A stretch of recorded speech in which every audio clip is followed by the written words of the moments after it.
നമുക്കൊരു ചായ കുടിച്ചിട്ട് തന്നെ തുടങ്ങിയാലോ. അപ്പോൾ ആദ്യം തന്നെ പാൽ അടുപ്പിൽ വെച്ചിട്ടുണ്ട്.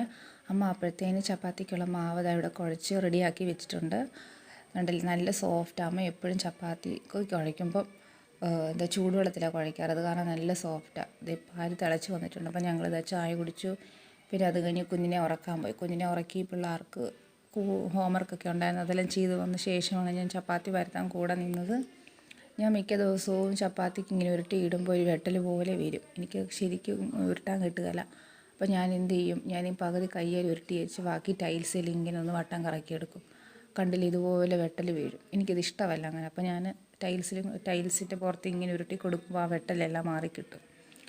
അപ്പോൾ അങ്ങനെയൊക്കെ ഞാൻ റെഡിയാക്കി വെച്ചു. പിന്നെ അത് കഴിഞ്ഞ് പരത്താൻ നിന്നു. പരത്തി കഴിഞ്ഞാൽ എൻ്റെ ഓരോ ചപ്പാത്തിക്കും ഓരോ ഷേപ്പാണ്. അമ്മയാകുമ്പോൾ കറക്റ്റ് വട്ടത്തിന് പരത്തിയെടുക്കും. പിന്നെ ഞങ്ങൾ ഇടയ്ക്ക് ഈ ചപ്പാത്തിയുടെ കൂടെ മടക്ക് ചപ്പാത്തി ഉണ്ടാക്കും, അതായത് മടക്കി.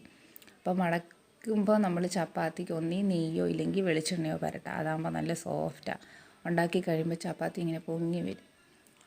അപ്പോൾ എനിക്ക് കൂടുതലും ഇഷ്ടം സാധാരണ പരത്തുന്നതിനേക്കാളും മടക്കി ഉണ്ടാക്കുന്ന ചപ്പാത്തിക്കാണ് ടേസ്റ്റ്. അപ്പോൾ അങ്ങനെയും കുറച്ച് പരത്തി അത് ട്രയാങ്കിൾ ഷേപ്പിലേക്ക് മടക്കി ഉണ്ടാക്കി കഴിയുമ്പോൾ അപ്പോൾ ചപ്പാത്തി ഇവിടെ ചുട്ട് വെച്ച് റെഡി ആയിട്ടുണ്ട്.